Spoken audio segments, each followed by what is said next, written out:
కానీ మేడం ఇక్కడ ఫైనల్గా మరి నిజంగానే ఇది రేవంత్ రెడ్డి మార్పు పాలన కనిపిస్తుందా, మార్పు పాలన కనిపిస్తుందా? ఎందుకంటే వెలుగుమట్లో చూసాం, అక్కడ లగచర్ల చూసాం, ఇప్పుడు ఇది చూస్తాం, ఇంకా చాలా జరిగినాయి. హెచ్యూ కూడా అడ్డుకోకపోతే చాలా కంపల్సరీ దాన్ని సర్వనాశనం అయిపోయేది. ఎందుకంటే ఆల్రెడీ సర్వనాశనం కొంతవరకు చేసేసారు కూడా.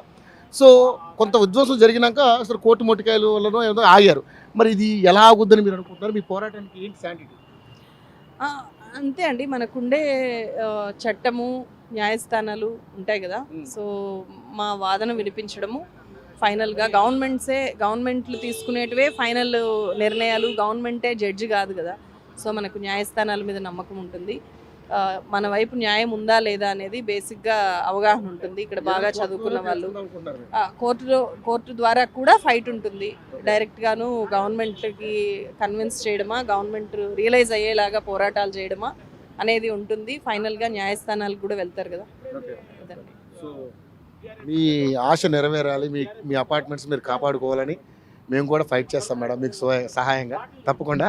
ఎందుకంటే అంటే మీరున్నారని కాదు, జర్నలిస్టులు ఉన్నారనే కాదు, ప్రజల తరపున ఎప్పుడు ఉంటాం కాబట్టి డెఫినెట్లీ అది మనం దీన్ని అంటే దీన్ని వాళ్ళ హస్తగతం కాకుండా మనం కాపాడుకునే ప్రయత్నం చేద్దాం.